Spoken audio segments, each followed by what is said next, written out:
morning. It's very early. Was it early for any of you guys? Yeah, some of you? Literally, if I weren't the host, I probably wouldn't be here. It's a great event, and I got early got pastries today. Thanks to, this is a special edition of Ce2 with an organization putting on an event called Tech Link. So it's an opportunity for some students to meet some local employers hiring. There's a couple of organizations that put on today's events. There is CBIC, Charlottesville Business Innovation Council, CIC, Community Investment Collaborative, SBDC, Small Business Development Center, and they're sponsored by Batten Institute at UVA and Watermark Design, and then Code-Based Co-working. So lots of organizations come together for this to come together. And raise your hand if this is your first time attending, who haven't attended a Ce2 before. So glad to have you. Definitely this event has been going on since 2015. As a matter of fact, Philip Sumner here, was one of, I know, the original founders of the event, and so we've kept it going for close to a decade, 8 years, which is pretty cool. But how this is structured is we have 2 speakers each month. It's always the third Tuesday of the month, except for December. And we have an early stage company that shares about their company, and then they have an ask. And so it gives you a chance to help them participate and solve some barrier to growth to help them go to the next level. And then we have what's called a crash and learn entrepreneur. So we have a more seasoned entrepreneur that shares the lessons they learned the hard way, and stories that you don't necessarily always get to hear. So, and then we'll open up for Q&A, and then we do announcements at the end. So that's the structure. So we can go ahead and get started. I wanted to first introduce our early stage speaker, Harry Dubke. I actually didn't even ask if that's how you say last name. Dubke. Harry Dubke. Harry grew up in Alexandria. He got his bachelor's from Hamilton College in world politics and Hispanic studies. He did an internship in Argentina and then worked for a Latin America focused nonprofit facilitating human rights coalitions and youth leader summits from Costa Rica to Switzerland. So some cool work before starting his current company. While living in DC, he partnered up with his now business partner, Carrie Griffith, who's a UVA grad, so that's kind of part of the Charlottesville connection. He saw a need, or they saw a need in the rental market to bring some technology to that space. So with his company, Cortado, he's going to talk a little bit about that. He came to Charlottesville, Harry moved down here with his fiance as she's pursuing her master's down near UVA. He likes hiking and trail running in the Shenandoah. So help me welcome Harry.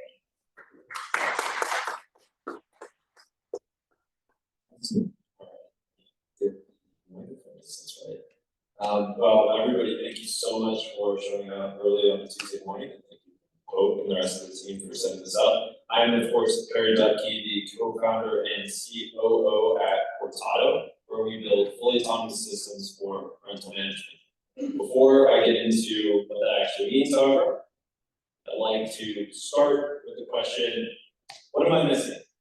I want you to hold that in your head while I'm giving this presentation. Hopefully I'm not setting myself up for failure with that question, but I don't mean when I say what am I missing, something like traction or more investors or I'm missing those, but more of what are some of the costs that I've not seen in the road.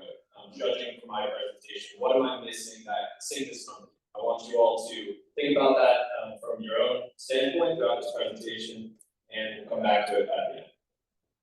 Great, okay, so fully autonomous systems for rental management. What does that mean? We've heard a few common interpretations. AI infrastructure for rental management. It's a bit of a mouthful.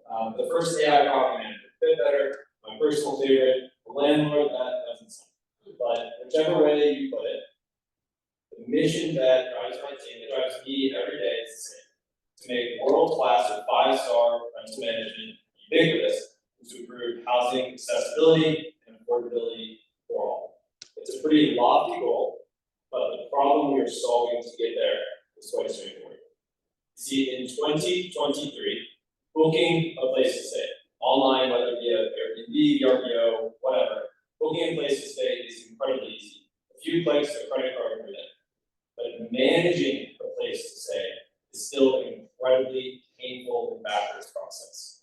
And just last year, more than 140,000 professional short-term rental management dividing $30 billion on tedious manual workflows. Manual workflows like guest messaging, writing listing copy, coordinating cleaning teams and vendors, and as a result, have faced razor-thin margins, countless hours spent on, again, those tedious manual tasks, and in many cases, largely unprofitable businesses.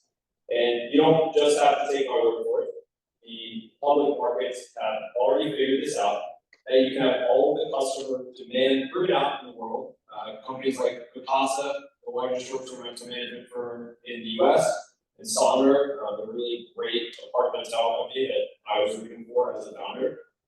They have proven out demand time and time again, but with software technology and overhead labor costs that don't scale, those will destroy value. So put another way, they have failed to automate the really tedious manual tasks that is required of a company at their scale, and they've suffered as a result. So we've established the problem here. It's big, it's intractable, current technology, any impediment. There's a massive opportunity for any company that can solve it. So what is our solution? At Cortado, we've created a platform that makes rental management, 5-star rental management, incredibly easy, restoring time, money, and efficiency for rental managers. But what does that actually look like? How does that look? Well, simply put, our technology takes any manual task that a human was performing behind a computer screen for rental management and automates it using artificial intelligence. So that does not mean we're going in and fixing leaks, we're not changing light bulbs in homes, but what we are doing is messaging guests automatically about those problems, helping them troubleshoot, booking vendors, coordinating maintenance to actually take care of that, all without a human in the loop except to supervise. What does that actually look like for our customers? Well, you can see my kind of pretty visual mock-ups there, but I think diving into the actual use cases is a bit more important. So the first use case of 3 key ones that we identify, the ones that take up the most time for rental managers in this space, is onboarding and listing properties. So simply put, there are still companies spending hundreds of hours every month just writing listing copy for Airbnb, right? If you go on Airbnb, read a beautiful listing, somebody has to write that. So we have completely automated that process, taking an address, scraping all of the relevant data online, and turning that into a listing in 20 seconds flat. The second use case up here, which is leasing and marketing, is perhaps even more important. So we have automated the entire guest messaging workflow. So anytime a guest reaches out about anything from a Wi-Fi password to a parking spot to pricing availability, our AI agent answers those questions without a single human. So again, saving hundreds of hours every single month for property managers. And finally, this is a bit more pie in the sky, but we are building Cortado to serve as a single source of truth for all short-term rental management companies, meaning that we can store and conversationally recall data on everything from the short-term rental license to the location of water shut-off valve. And the market for building these solutions is massive. We already touched on the size of the problem earlier on, but the revenue potential is equally large. So on a subscription-based model, charging $50 per listing per month for Cortado, we could hit $176 million in ARR, which is 10% of the STR and vacation rental market alone. So that completely excludes the size of the market for single-family rentals writ large, individual hosts, co-living. Those are actually 7x the size, so significant room for expansion and scale. And that probably brings to your mind the 2 questions we get most often from potential investors or actual investors. Why us and why not? We'll touch on why now first. I think as everybody knows, AI has exploded on the scene recently. It's been around for years, but it's never been more affordable or better suited for the use cases like the ones we've identified here with Cortado. And we're lucky to say that AI rental management is still an incredibly nascent space. In fact, we only have one major competitor right now in Lease AI that will certainly change in the next 6 months. But Lease AI has created a fully autonomous system for lease-up, for multifamily, so huge apartment buildings like the one you see around the mall here. They've completely automated that process. They're killing it. We've spoken to some of their early users, their investors, and we view them as excellent market validation. We are pretty differentiated from them in terms of short-term versus long-term rentals, but moreover, we view them this excellent validation that you can take a frankly tech backwards market like real estate, and if you're saving vendors time and money and resources, they will adopt even the most advanced technology pretty quickly. Perhaps the most important question though is why us? Why Cortado? What is our competitive advantage? What you see before founding a software company, we actually exploited the pain points ourselves. We founded our own housing company, our own flexible housing company.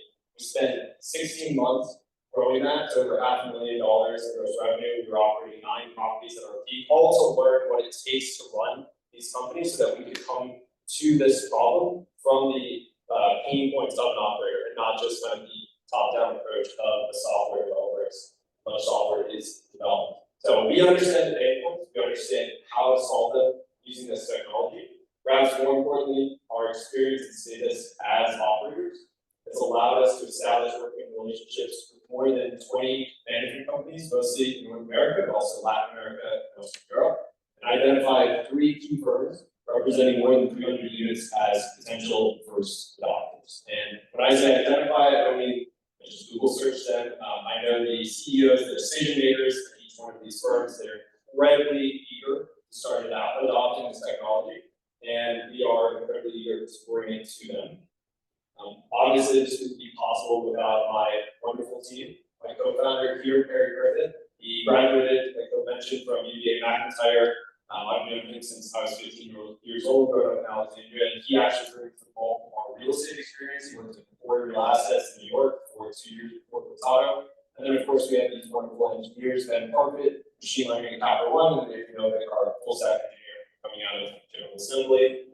We'll skip the fundraising slide, but I do want to come back to this question.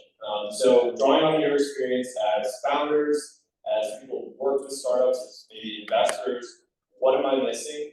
What could have the potential of tripping us up as we move forward with Cortado? My email's there as well if you don't get a chance to ask a question now, and you can come back to it. Thank you. All right, I'll come to you in a second, I'll start you. Hi. What that is not what is it. So you have a problem, you found a solution, and you have a customer. Are you making money, and if so, why not? You're not, so we are very much pre-revenue. I did skip the fundraising slide, but right now we are in the midst of fundraising to bring our product from MVP to revenue. So we are one step short of that. That is certainly something that we are missing right now. But yeah, we're raising $500,000 to bring our product to market.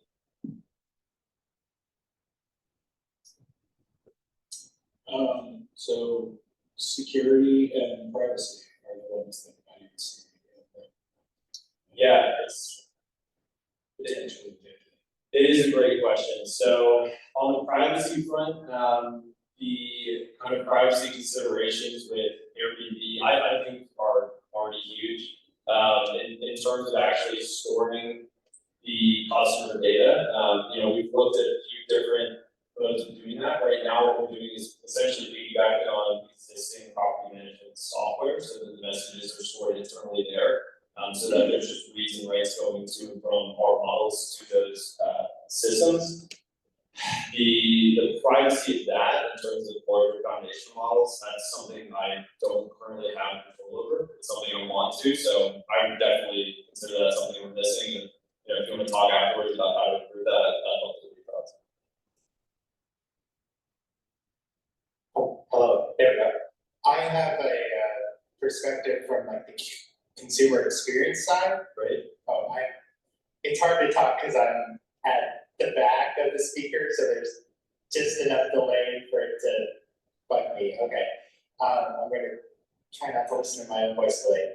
Okay, so my perspective is you could create a value add on the consumer side by saying like, if you go with this Airbnb, you'll get this app and they'll like have this AI host that'll like help you check in to your whole thing.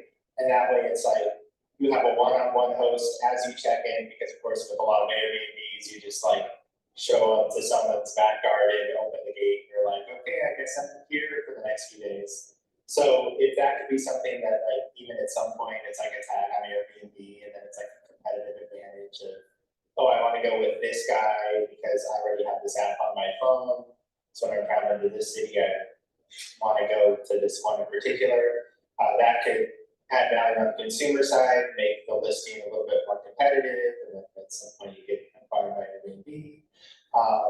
So that's my perspective, is not just on the listing side, which of course is a lot of work, but you know, I see that you're making like a chatbot that'll automatically answer the annoying customer service type questions, but you could turn that into not just the customer being like, oh, another chatbot that isn't a real person, how do I get to actually connect to the host, but like, how do you make it like, it pops up and it's like, hello, I'm a friendly AI face and I'm gonna help check you in, is everything good? All right. Yeah, and actually, you know, I think we face a lot of questions about, and this goes back to the privacy and security, whether or not to even tell somebody that it's AI instead of human. Because right now, what our, we don't have an application, this is just going through your normal interface messaging, so whether you're on Airbnb, messaging a host, or you're on a direct website chat, or you're on SMS, you're just seeing that as the host responding. So we've considered putting in something like, hey, this is an automated message, or hey, this is Cortado AI. But on the other hand, I'm leaning towards leaving that up to the host and then just trying to like push best practices, because in the end, some people might want it to appear as though it is just a human speaking. And to be totally frank, like operating in this space, the AI does like it does a better job. It never shows up to work late, it's never hungover, it's never tired, it can do it 24/7 in 4 different languages. Like it can be trained to Richardson standards of hospitality, and that really is bringing a better customer experience. So I would love to get to the point where people like that. I think right now people are still freaked out by robots, but yeah, I appreciate that.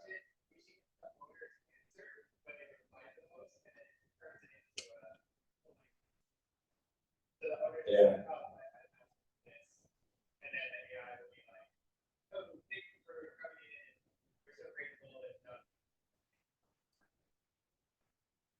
Yeah, it is.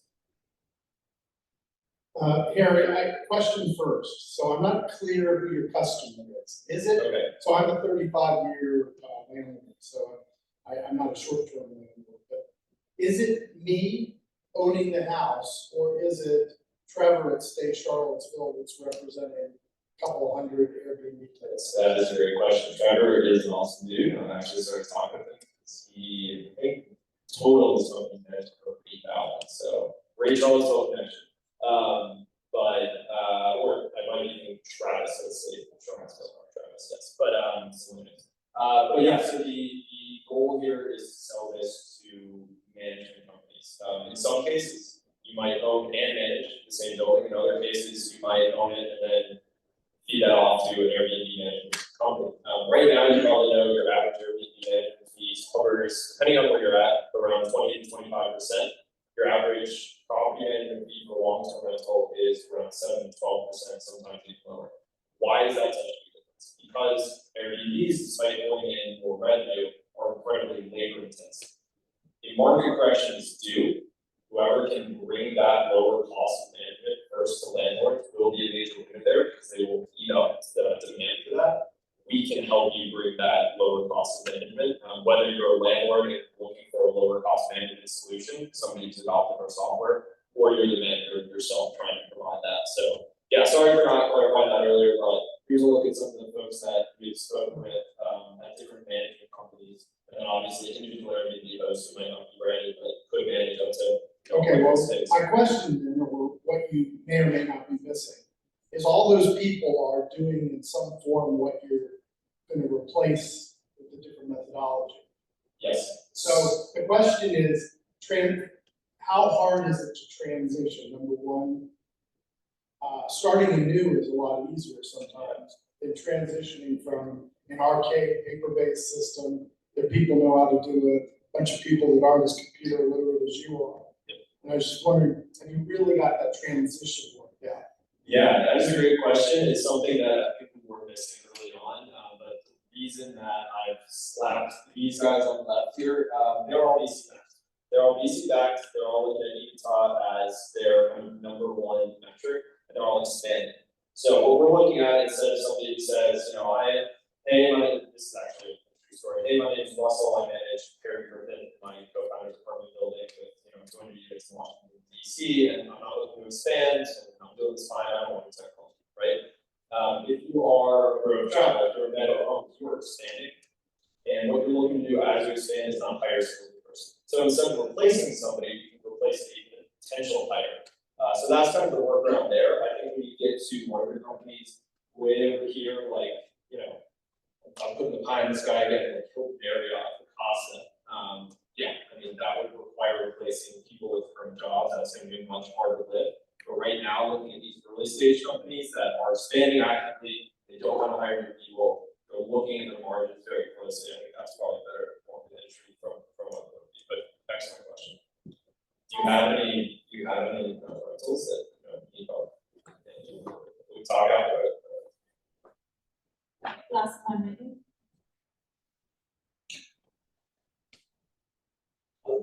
How does onboarding process look like? Yeah, so right now, we use the word piggyback, and that's very much what we're doing. So there's kind of an ecosystem, a very saturated market for property management software, property management solutions. And they are everything from guest key to cloud beds to hostfully hostway. There's a million of them, all of them have open APIs. So what we've been able to do is integrate with their APIs, pull all of the relevant property level information, add more information automatically using the chat interface, the actual responses from chat. So if you don't have a pet policy, but you respond with a pet policy, you can pull that down and store that in a custom knowledge base. So that has allowed us to make onboarding basically instantaneous, and then you can continue to kind of onboard new responses or new information piecemeal as you go forward. Ideally, I would like to piggyback on them. I'd like to integrate directly with Airbnb, have Cortado as a single source of truth instead of these other platforms. And suddenly later down the line would require more kind of hands-on onboarding. But so right now we're just kind of doing the So thank you so much, Sherry. Absolutely. Yeah, you can give me a hand. Any more thoughts for him because we have limited time, then there's the email. Certainly encourage you to reach out and convey your thoughts. So thank you. All right, so yeah. So I would like to now introduce our Crash and Learn speaker. So those of you guys who have not met Brendan Richardson. He grew up in the Pittsburgh area. He went to UVA as an undergrad, got his bachelor's in finance from UVA, and he is basically a serial entrepreneur, and he calls himself a recovering VC.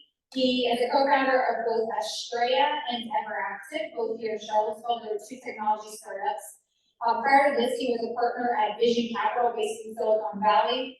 We invested in leading semiconductor software and wireless startups across Europe and the US.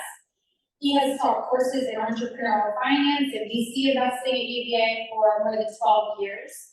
Currently, he's a board member of Intelligent Growth Solutions, which is a vertical farming technology leader based in Edinburgh, Scotland, and is advisor to several other Charlottesville-based startups. And he's actually pretty passionate about Scotland in general and also kiteboarding. Brendan now lives in Charlottesville, obviously, with his wife Claire, and investors actually what brought him over from Cali, and of course he says Spain, starting two companies. So very excited to hear about Brendan's journey.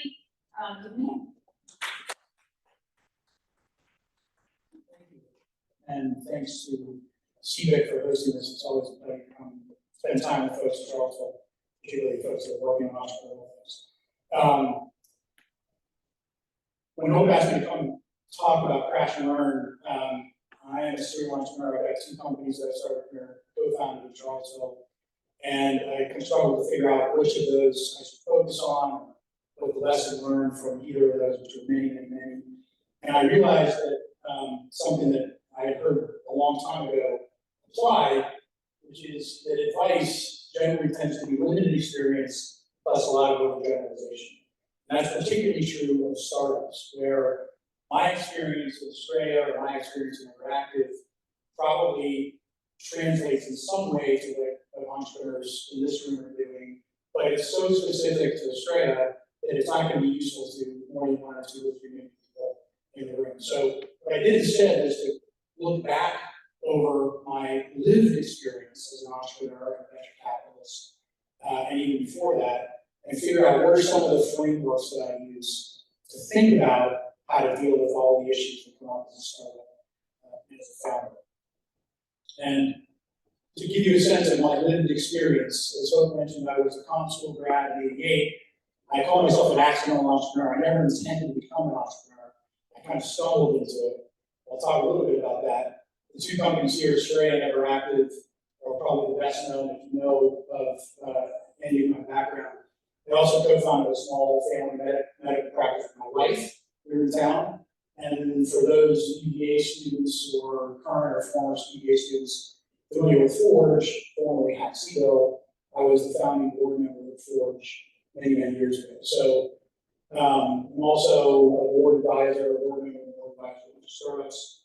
And prior to that, I was a venture capitalist in Silicon Valley for 15 plus years.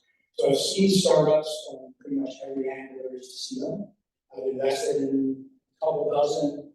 I've been advisors to a couple dozen and run 2. And so that lived experience has given me a lot to think about and some pretty important frameworks, I think, that are useful no matter what.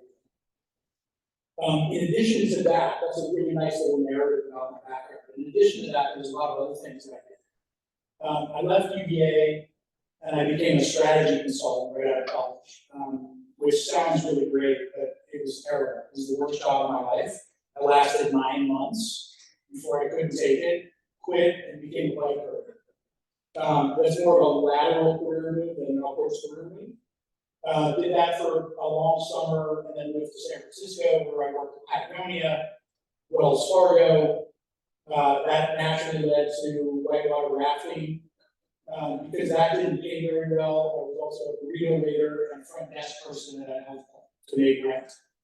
All of that experience and many other things in between gave me a perspective of, man, it's tough to live in California. Even back then, this is like early 90s, super expensive. Naturally, whitewater rafting, burrito waiter, and cowboy led to my first job in venture capital. Right? I took the circuitous path in venture capital, not the direct path. So all of that, in retrospect, gave me a lot of perspective. But at the time, it felt like failure.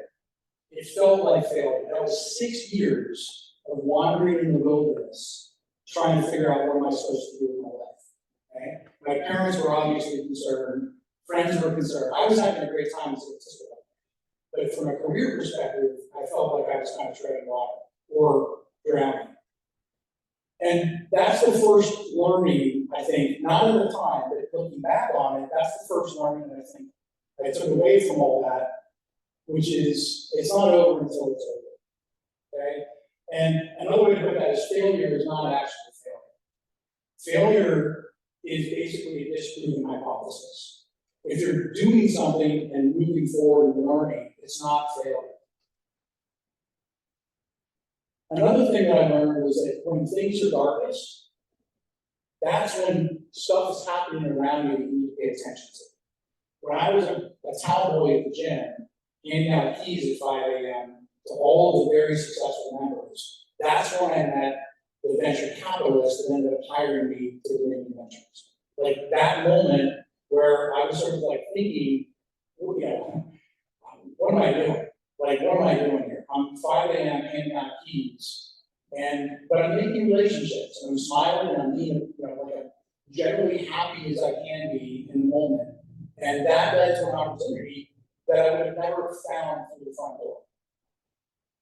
The most powerful force in the universe, in my mind, is reversion to the mean. Meaning, if things are going really well, it's not going to last. If things are really terrible, it's not going to last. Just hang on. And if you put that into startup talk, the startup translation for that is just don't die. Basically, if you're in a startup and things are not going well, just find a way to survive to the next day. Because things will turn around. If you can last long enough, success is often just outlasting your competitors. Okay? If you want a deep dive into this There's an amazing book called Founders at Work, and it's 16 or 17 stories, early stories, origin stories of some very famous startups. And when you read it, what you realize is all the startups that you admire and think have been successful from the get-go, all started with a sense of like, they have no idea what they're doing, literally no idea what they're doing, and they find a path forward, but through an existential crisis or a near-death experience, that I like to call it. Every single time. That is the path of the startup. Every startup has a near-death experience. You gotta go through it and figure out what you're really supposed to do. Point number 2, planning is overrated. I had lots of plans coming out of college. I had a whole thing mapped out. It lasted 9 months before I got on. From a startup perspective, you can plan out everything, and lots of entrepreneurs do. I don't think it's really worth that much because day 2, you learn something that changes your plan. Day 3, you learn something that completely pivots you in a different direction. So all the planning up front is probably wasted time. What I'm not saying is planning is not useful, right? It's good to have a direction. It's good to have an idea, but over planning is not a good use of your time. When we started Everactive, I met my 2 co-founders. I basically decided to become the CEO and founder within about 20 minutes of meeting them. And it turned out to be an amazing decision because they were brilliant and they knew something that nobody else had figured out, and they were actually really great people. I put together a plan, fundraising plan, a detailed, here's what we're gonna do plan. I spent most of my venture career investing in semiconductor startups. This was a semiconductor startup. I knew all the ways the world lose money in semiconductor startups. And so the plan was, here's how we're not gonna do it. None of that turned out to be true, except the amount of money that we raised. All the money that we raised was exactly the plan. It just took 4 years longer than I had originally. Planning directionally is good. Over planning with too much precision or false precision is not good. The startup translation for this learning is doing is the best form of thinking. In startups, you learn 10x more by going and talking to one customer than you do doing 10 days or 100 days of research on Google. Doing is the best form of thinking. This is not my concept. This comes from a guy named Tom Shee, who ran Google X's labs for 5 or 6 years and was one of the early developers of Google Glass.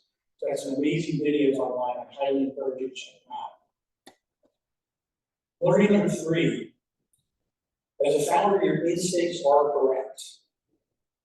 And pay attention to the yellow flags.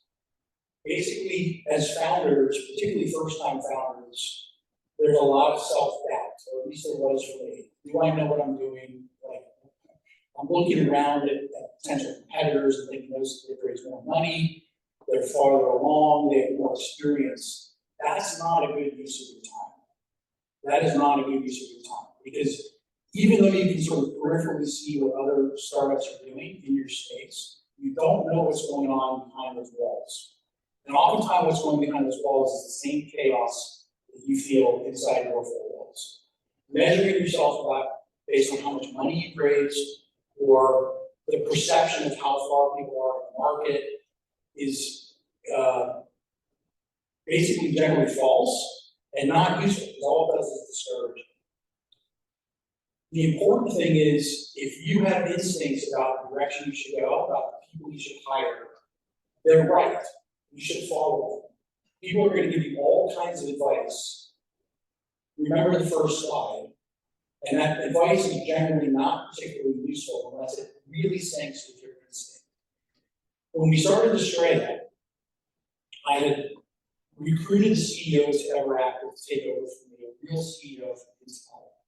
And that freed me up to start the next company, which was Astraea. I met a really brilliant founder or person, scientist from NASA, who had an idea. And the idea was big enough that I thought we could start a company like this. So we raised some money, and then we set about hiring the dream team, the people that had all the skills that we thought we were going to need to build out this amazing capability to take satellite imagery and turn it into insight for customers using machine learning and AI. We launched the company with 10 people, super talented, super experienced people, 10 people. Within 4 months, that entire team blew up because you get 10 people in a room, most of whom have never worked together before, and you give them a vague direction about what we're trying to do, and inevitably there's going to be tension. And so much tension that by the end, half of the team couldn't talk or be in the same room with the rest of the team. So that whole thing kind of blew up on launch. Retrospectively, looking back at it, 10 is too many to start with. 2 or 3 people to start your company, plenty. Figure that out, get that bedded down, and then begin hiring in people that can be added to that core team. But the other insight was that there were yellow flags about 3 or 4 of these hires. They had an overly high sense of their potential contribution. They really wanted special treatment in terms of option grants and option vesting and salary because they were special. And without bending too much on that stuff, I agreed, okay, come in, we'll work through that stuff. But that was a yellow flag. That was a yellow flag that should have been telling me, these people are not core founding team players. These people are here because they're out for themselves. And if it doesn't go well, there's not going to be much loyalty. The thing that you need in a startup, more than anything, is a core founding team that's going to go through a lot of distress, a lot of challenge, a lot of heartbreak, and a lot of failure to get to the other side. If you don't have that, it's going to be really tough. The startup translation is so much of your potential success in startup depends on the people that you work with, getting the right people in the room at the beginning, and then making sure that each person you bring onto that bus is the right person in terms of DNA, in terms of attitude, and in terms of skill, obviously.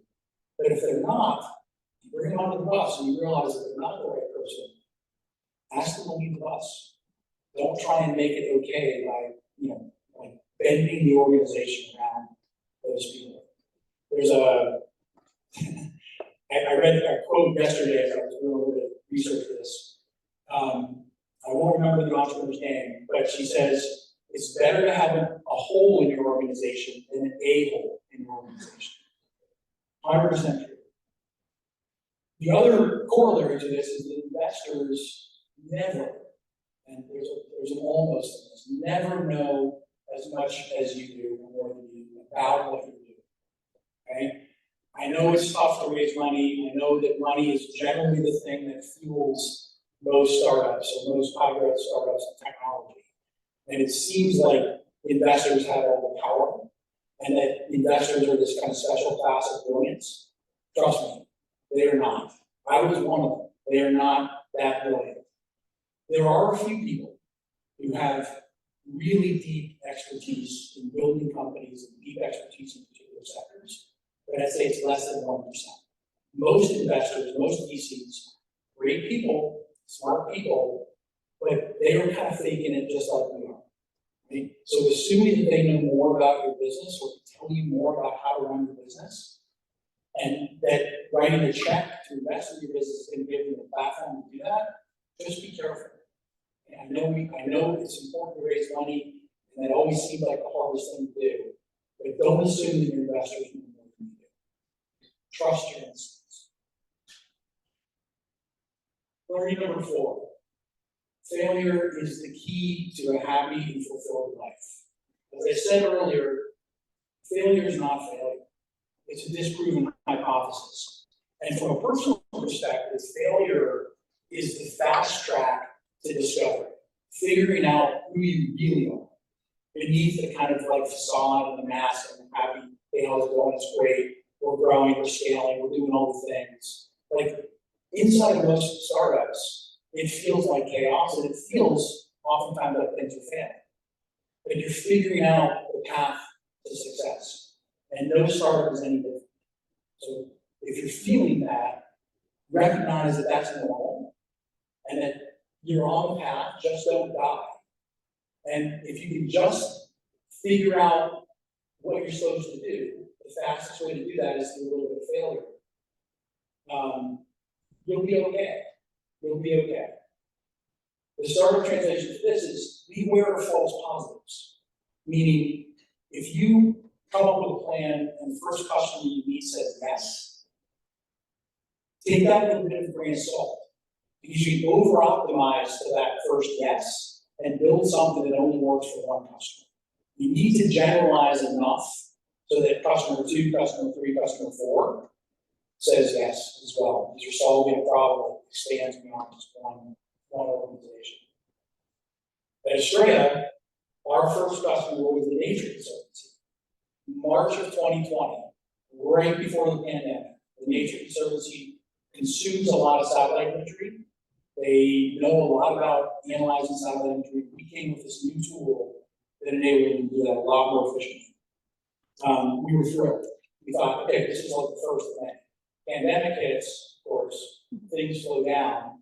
When we come out of the pandemic, the Nature Conservancy is still there, but there aren't many other customers that look like the Nature Conservancy. So in the meantime, we had built all this capability and all these specific applications to do a limited number of things for one customer.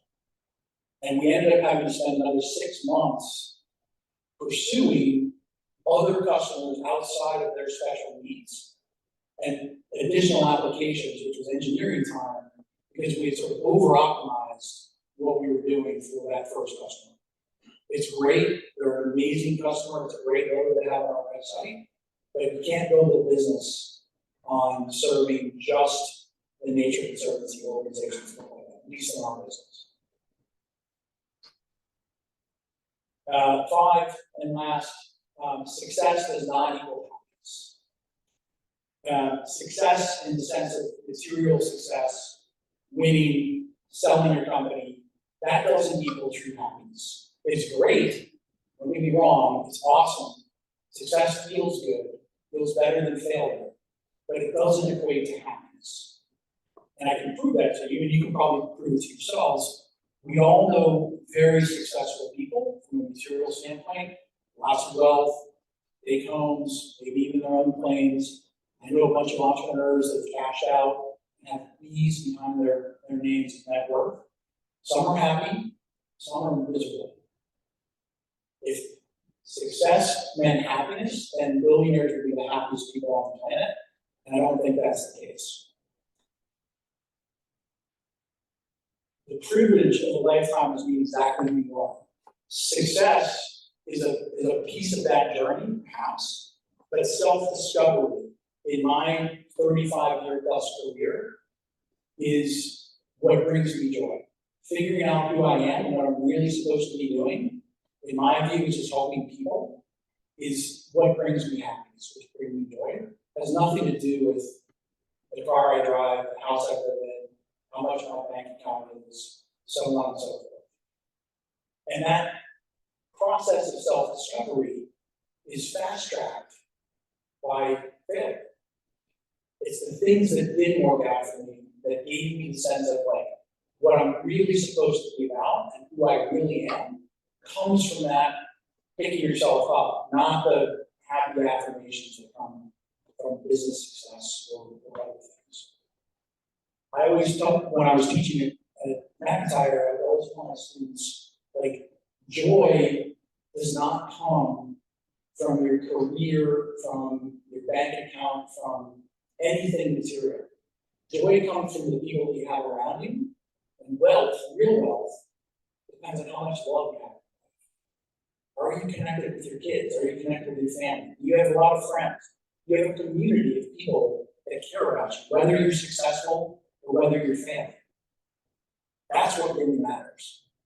And as founders and entrepreneurs, we get fed a steady diet of not this.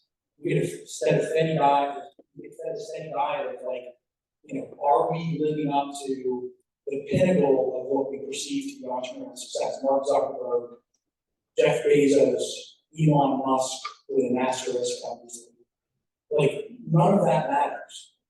And I doubt that any of those individuals or others that you think of are any happier than somebody that has none of that.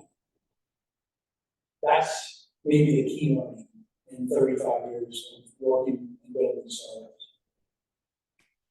And I'll just leave you with this. You're gonna come across lots of obstacles, lots of chasms, just jump. I used to say lean in, before it became vogue and before Sheryl Sandberg wrote a book called Lean In. It's basically take risks. Risk and reward are inextricably linked.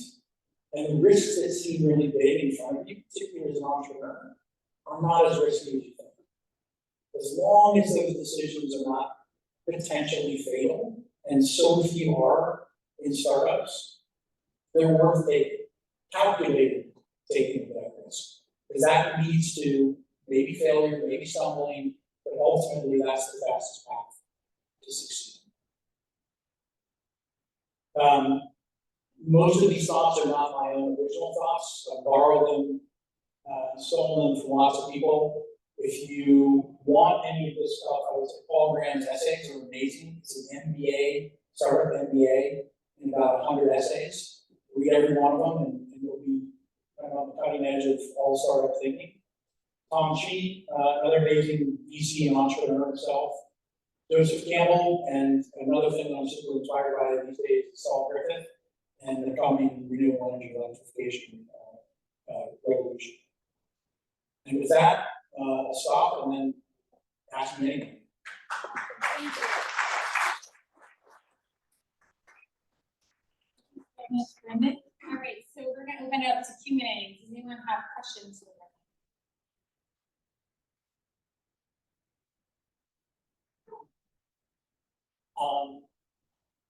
With everything you did and the way you found yourself to success, do you think that going to college had anything to do with it, or could you have just as easily skip college and accomplish the same thing? That's a really loaded question that I don't have a good answer for. I don't know. Who knows? I mean, what I can tell you is I really enjoyed college.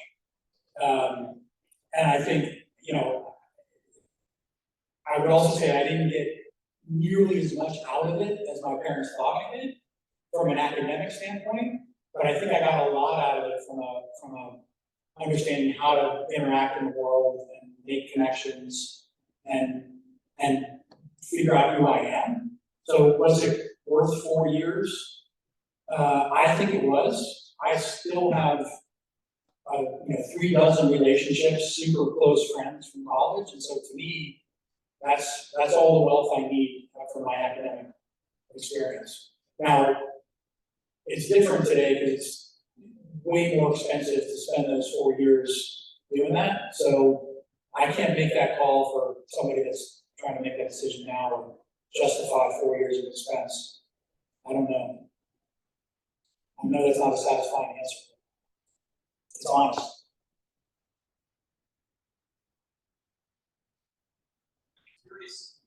I'm gonna use the mic just because we're recording.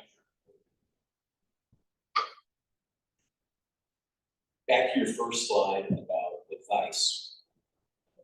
There's so much out there, and we're so receptive to it, despite the limitations that you present in the very first slide of your presentation. Any thoughts on why we don't just tune it out more? Why do we hang on to it so much? Yeah, I think we're human, right? I don't know, who walks through the world 100% confident all times everywhere? Show me that person. It ain't me. And I'm always living in varying degrees of self-doubt. Am I doing the right thing? Is this the right path? And I'm looking for affirmation all the time. Top 10 things that entrepreneurs should be doing. It's clickbait all the time, right? And particularly for entrepreneurs, some of you probably heard me say this, but starting a company and trying to pioneer something new that's never existed in the world, or even do a better version of something that exists in the world. As a startup, startups are like taking a 1,000-piece puzzle, dumping all the pieces out onto the table, and then looking at the front of the box and realizing there's no picture. right? Like, there's a description of a picture, like dog walking across a bridge and a whiskey bottle nearby, right? Built, and then, but you have all the pieces you have to put together. No, like, guide. And so there's just constant waking up. And there's very little feedback in a startup. Until you start getting customers saying yes, paying money, the feedback loops don't exist. We all live in feedback loops, like, socially, most careers have feedback loops, annual reviews and raises. In startups, that just doesn't exist for the most part. So I think we're hungry for, am I doing this right? Yeah.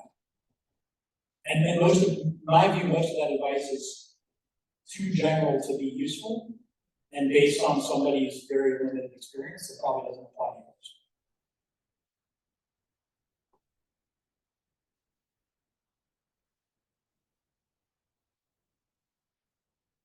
Hi, for someone who wants to do the startup route, how do you find the people that are gonna support you and not the a-holes? And, if you do need to raise money, how do you maintain autonomy in your company without just being pushed into a direction you don't want to be?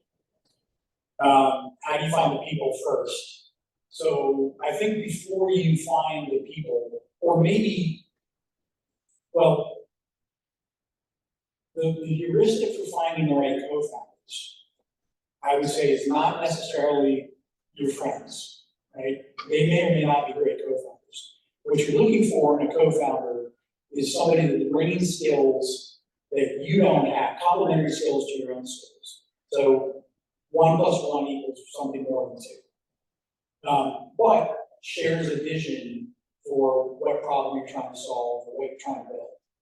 And that requires a lot of late night conversations about what needs to change in the world, right? Like, most startups are trying to solve a problem, right? Barry was very articulate about the problem of fixing with Cortado. And unless you've got a very clear definition of the problem you're trying to solve, I wouldn't say it's time to launch a startup. There's gotta be like a target to go after. And then once that target is decided, let's come back, let's put a pin in that, back for a second. But once that target's decided, the key thing is to find other people that are like, yes, that is the right problem to solve. Those are candidates for being co-founders. Not necessarily, oh my gosh, I've known this person since grade school and we get along great. That might work, but you have to be equally passionate about solving that problem, because the early days of a startup are, a lot of work with very little payback. And so you need to find people that are willing to put in that level of effort that matches yours. Otherwise, resentments build very quickly and people drop out because it's not working fast enough or whatever. The problem piece, I worry less about for entrepreneurs, because that problem definition is going to change, almost certainly. You're going to start on a path solving something, and then you're going to realize, ooh, we're kind of off. Customers are not responding to this. But the real problem that you should be solving is probably adjacent to or very near the problem you start out with. And so the only way to find it is to start on that path. Doing is the best form of thinking. So the more you start working on that problem, the faster you're going to find the actual problem that's going to be the startup's kind of core mission. Does that make sense? Okay. We have time for maybe one more, if anyone has a question. Hey, Brendan. Hey, Tracy. Thank you so much for doing this. Your presentation is always one of my favorites. I have an odd question. There are a lot of sociopaths and narcissists out in the world, and they're not always easy at first to suss out. I'm really curious about your own instincts, and if you've identified an easier path to identifying them sooner so you don't have them on your team. The short answer is no. Like, the thing about narcissists is they can be super charming when they want to be. And sociopaths I have less experience with. Narcissists I have some experience with. And I would say, let's be or I'll be honest, and maybe controversial by saying, a lot of the most successful startup founders are probably on the narcissistic spectrum, right? You kind of have to have a God complex to be Elon Musk, right? And unless you're Elon Musk, you don't start a space company, a new car company, and buy Twitter, right? You just don't. And so that's not the world I want to live in. So finding people that are, I don't know, you like kindness is a good antidote to narcissism. Like narcissists can be charming, but they're generally not kind. And the more time you spend with your potential co-founder, you're looking for, you know, are they going out of their way to be kind people? And do they have the work ethic and the DNA to kind of really put in the effort? That's a fairly rare combination. But if you can find those two things, then I think you've probably avoided the narcissist. Those two paths are, they're probably easier to spot. I don't have much experience. Awesome. Well, there is Brennan's contact information if you'd like to get in touch with him and just continue the conversation. Yeah, I'm always happy to talk, dig in deeper, help however I can. I'm a huge fan and supporter of the Charlottesville entrepreneurial community, so if I can be useful, do let me know. Absolutely. We appreciate you so much. Thank you. All right, so what I'm going to do now is, we move into announcements. So what that looks like is, if you have any upcoming events or your company is hiring, you'll have the opportunity to share. And we're gonna start with our key organizations that help put this event on. All right, okay, so let's start with, which one are you, SPDC? You're both, okay, CIC and SPDC. Good morning, everybody. My name is Shira Goldine. I'm with the Central Virginia Small Business Development Center. And for the sake of fun, I am also in a deal today with Community Investment Collaborative. So I am myself and a foot tolerant lot.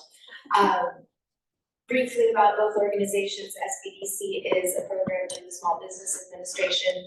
There is a national and statewide network that we're part of, and we offer one-on-one business advising for free to entrepreneurs and small businesses. So if you are either looking at a business or actively starting a business, already running a business, any point in the process, give us a call. We have expert advisors that can talk over any issues you're having, next steps, whatever it is that you're looking for. And then the Community Investment Collaborative is our host organization. So they're also based here in Charlottesville, and they offer education and mentoring and a number of other great services for the local entrepreneur community, with an emphasis on underserved communities. So they have their flagship offering is a 16-week entrepreneur workshop. It's really spectacular. I don't know if there's any grads in the room today, but it's a great program. The applications for the spring workshop will be opening up, I believe, at the end of this month. There are currently signups available for the CIC Resource Fair, which is on a day that I don't remember right now, but it's on their website, cicville.org. And the Resource Fair is basically a day where there are a bunch of industry experts, and you can sign up for a meeting with anyone, and it's all free. So we like offering free services. And I also want to invite Philip to talk about ICAP, which is an SBDC program through our state network. Do you want to just talk louder? Yeah. Hi, Philip Summer. I'm a ICAP mentor. ICAP is like Innovation Commercialization Assistance Program. Basically, it's a free program where there are about 20 mentors who help startups, mostly focused on their customers. What we have found over the years is that a lot of entrepreneurs start businesses because they can make a product, and they lose track of, does the customer really want it?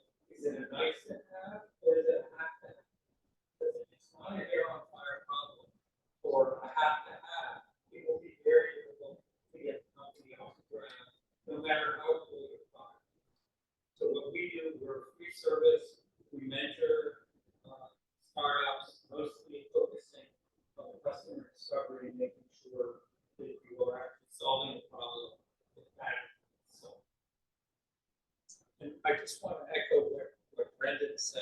I talked to me, and our motto was fail often, but fail fast. If you're not willing to fail, you can't move. And actually, Philip will have more of the floor when he's our crashing speaker in January. So we can't even elaborate. Thank you. Thank you, Philip. So if anyone is interested in ICAP, you can find the information on the SBDC website or reach out to us and we can get you connected with the program and mentors such as Philip.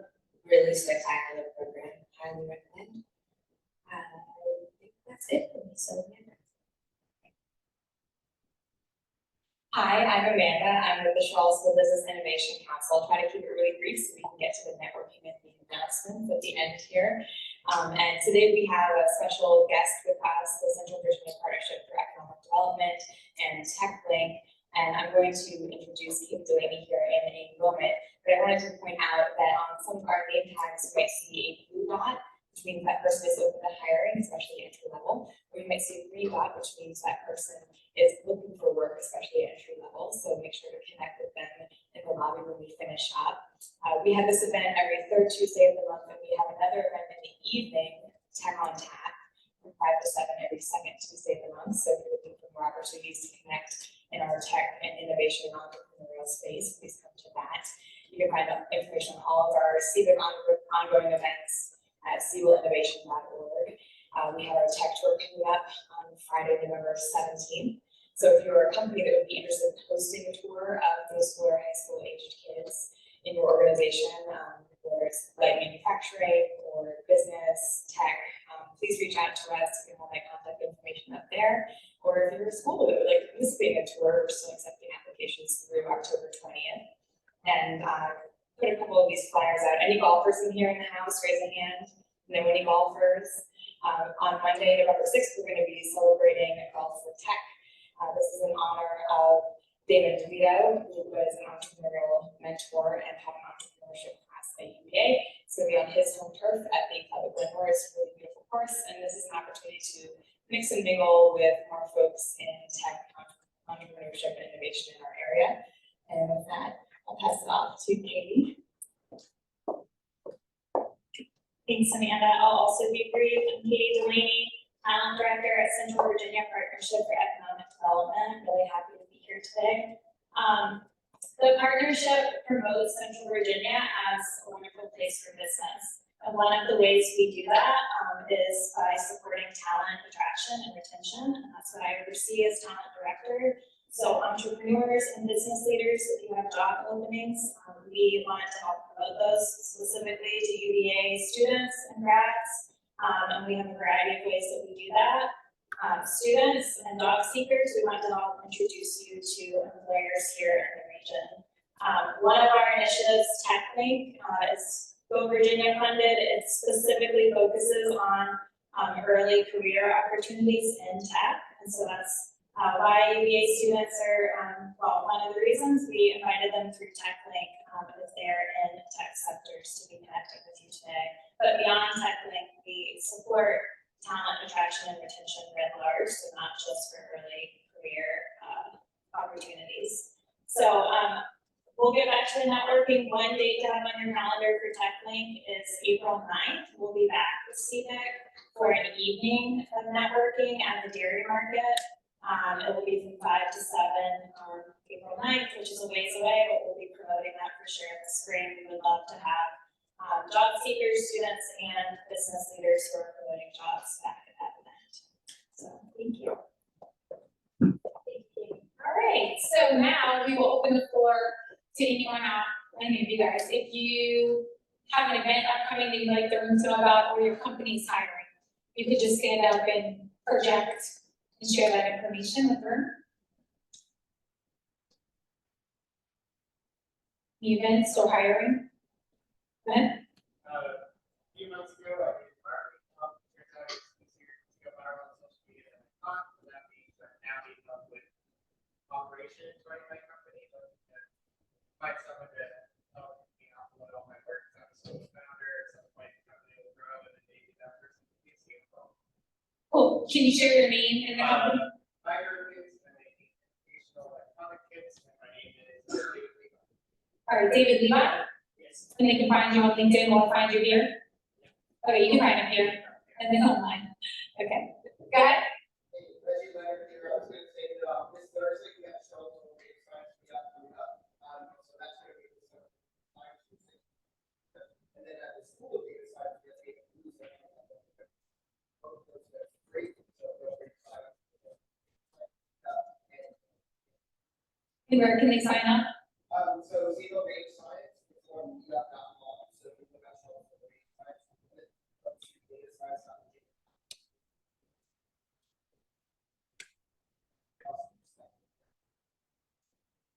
Okay, Reggie can help you if you're interested in that, or tell your friends.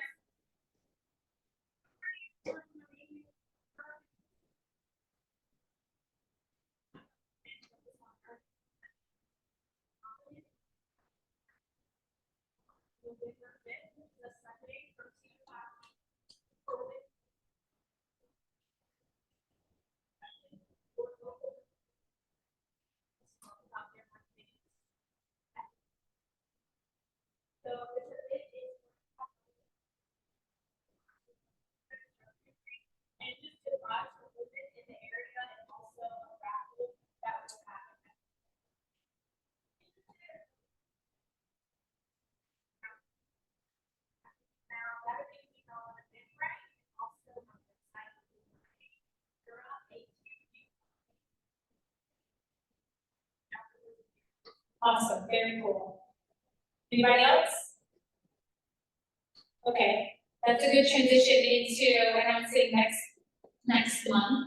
So we will be back here November 21st, which is the week of Thanksgiving, so just so you're mentally prepared to come here first. But we will be here that Tuesday morning. And what's kind of cool is that both of our speakers next month are female entrepreneurs. Jody Fox is our early stage, our company is called Class Pets, which is actually a technology company. It will be very interesting.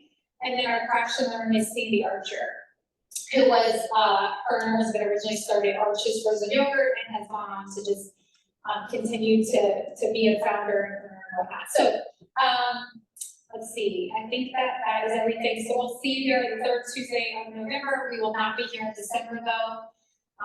So with that, there's coffee and pastries still in the back, and we're here till 10. And I just want to real quick thank Code-Based Co-working for the utilization of this space as well.